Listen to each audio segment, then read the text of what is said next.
13절은 그래요. 오히려 너희가 그리스도의 고난에 참여하는 것으로 즐거워하라. 이는 그의 영광을 나타내실 때에 너희로 즐거워하고 기뻐하게 하려 함이라.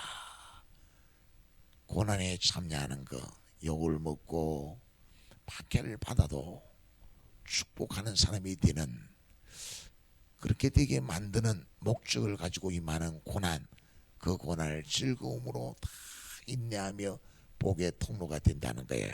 12절은 그렇게 말했어요. 사랑하는 자들아, 너희를 연단하려고 오는 불시험을 이상한 일 당하는 것 같이 이상히 여기지 말라. 불시험, 엘리야 때 같으면 아방이 주의 신전을 막 죽이고 주의 제단을 헐지요. 뿐만 아니라 도망갔는데 그때 그리 시내가 말라가요. 근데 하나님이 공급해 주신 힘이 아침에도 저녁에도 까마귀가 먹을 것을 다 갖다 공개해 주는 거예요. 하나님의 인자하심을 맛보게 해요. 하나님이 다 돌보시는구나. 머리털 하나까지 돌보시는구나. 그런데 가라기를 저 사르밧 가부에게 가라 해요. 아니 이 흉년에 가라해도 그 사르밧 가부에게 가서 사르밧 가부가 내게 먹을 것을 공개할 것이라고, 좀 이해가 안 되는 거지요.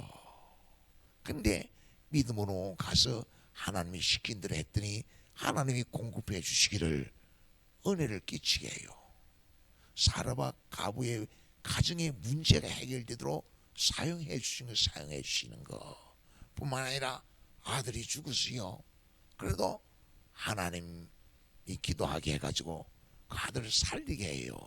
그러면 하나님이 엘리야로 하여금 아합에게 가서 내 말이 있기 전에는 우르를 내리지 않을 것이라고 선포하라고, 아합과 싸우는 일, 사르밧 가부에게 가는 일, 신이 하나님이 힘을 공급해 주셔서 하나님이 영광 드러내는 영광스러운 일을 드러낼 것이라고 믿으면 기쁨으로 갈 수 있는 거지요. 즐거움으로 갈 수 있는 거지요. 우리가 천국까지 가는 데 있어서 남은 때를 어떻게 사는가 믿음으로 살려고 하니까 여러 가지 시련이 찾아와요. 조롱하는 일, 멸시가 찾아와요. 14절은 그랬어요. 너희가 그리스도의 이름으로 치욕을 당하면 복 있는 자로다. 영광의 영 곧 하나님의 영이 너희 위에 계심이라. 13절도 오히려 너희가 그리스도의 고난에 참여하는 것을 즐거워하라. 이는 그 영광을 나타내실 때에 너희로 즐거워하고 기쁘게 하려 함이라. 이 세상 믿음으로 사는 일에 있어서 여러 가지 시련들이 찾아오는 거예요.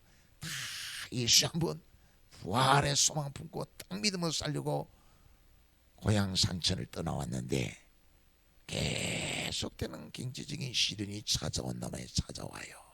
물론 그 가운데 주님 주신 소망이 천국 가는 그날까지 인내하게 하고 성령이 함께 하시면서 소망의 주님을 바라보고 기도하게 하고 그 모든 것을 이겨가게 하는 은혜를 베풀지만은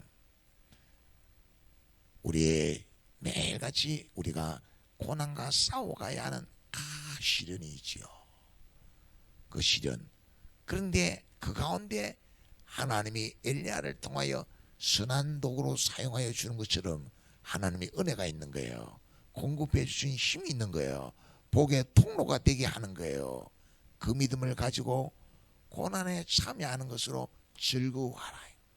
여러분, 우리가 정말 한란 날에 부르짖으라고, 크고 비밀한 일을 보이라고, 시련이 찾아올 때, 어려움이 찾아올 때 낭망하지 않고 기도함으로 그때 하나님의 사랑을 맛보게 돼요. 하나님이 함께 하심을 맛보게 돼요.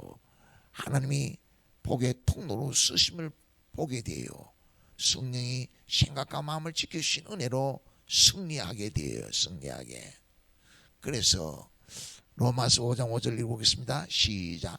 소망이 우리를 부끄럽게 하지 아니하면 우리에게 주신 성령으로 말미암아 하나님의 사랑이 우리 마음에 부음받음이니. 여러분, 우리에게 꼭 믿음이 있어야 돼요. 정말 세상 사람들과 다른 하나의 믿음, 그것은 환난은 인내를, 인내는 연단을, 연단은 소망을 이룬 줄 알미라 하는 거예요. 바울이 교회를 엄청 박해했거든요. 스데반 집사를 돌로 쳐 죽였거든요. 역시 그 연장선상에서 다메섹에 있는 자들을 다 길바가에 올리고 달려가거든요. 그때에 사울아 사울아 네가 어찌해 나를 박해하느냐고.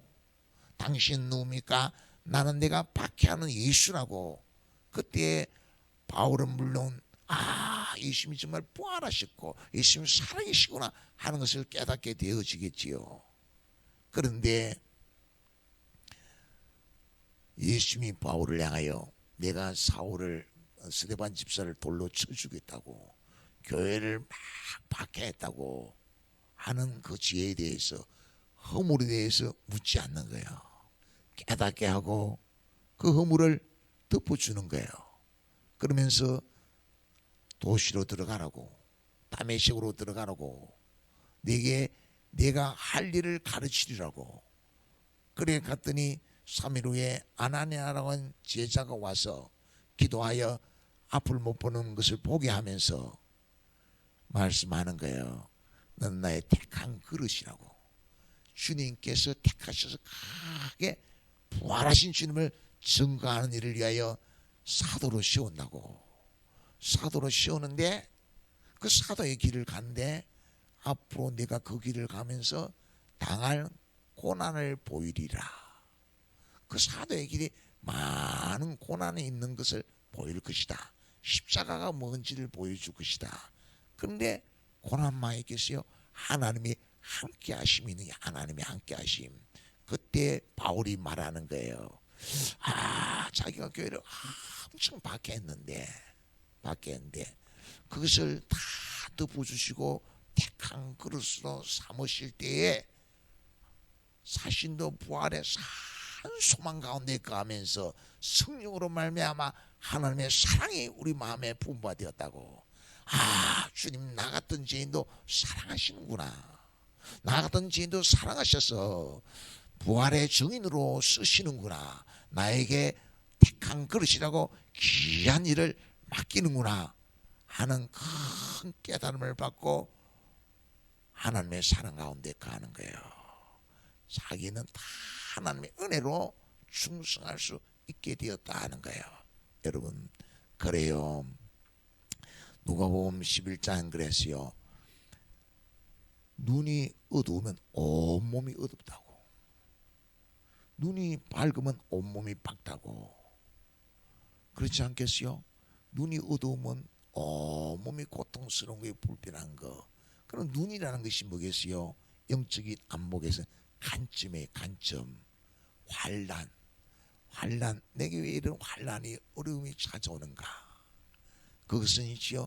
불같은 시험. 그것은 우리를 연단하려고, 믿음이 정금 같은 믿음 되게 하려고 하나님께서 환난을 허락하는 거야. 환난이 정금 같은 믿음이 되면은 어떤 환난이 찾아와도 우리 속에 소망이 있게 되시오. 부활하신 예수를 믿는 믿음 때문에 소망이 있게 되어지시오. 아브라함처럼 있죠. 바랄 수 있는 중에 바란, 단산했는데도 전능하신 하나님의 약속의 말씀을 믿고 하나님을 바라보는 거예요. 하나님을 의시하는 거예요. 관점이 달라지는 거예요.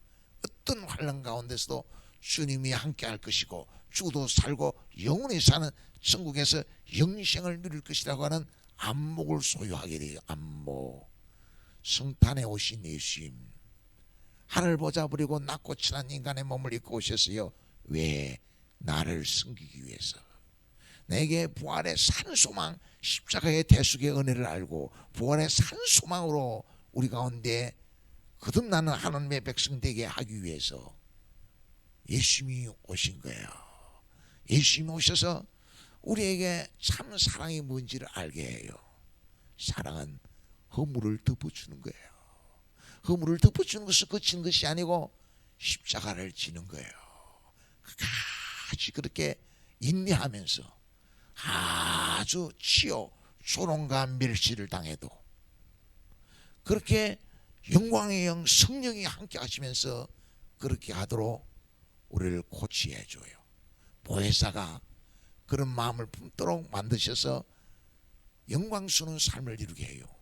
천국에 들어가는 그날까지 이렇게 우리를 도우시며 공급해 주신 힘으로 어떤 고난도 하나님을 힘으로 삼고 찬송하며 감사하며 믿음으로 사는 아름다운 하나님의 백성이 되기를 축원합니다.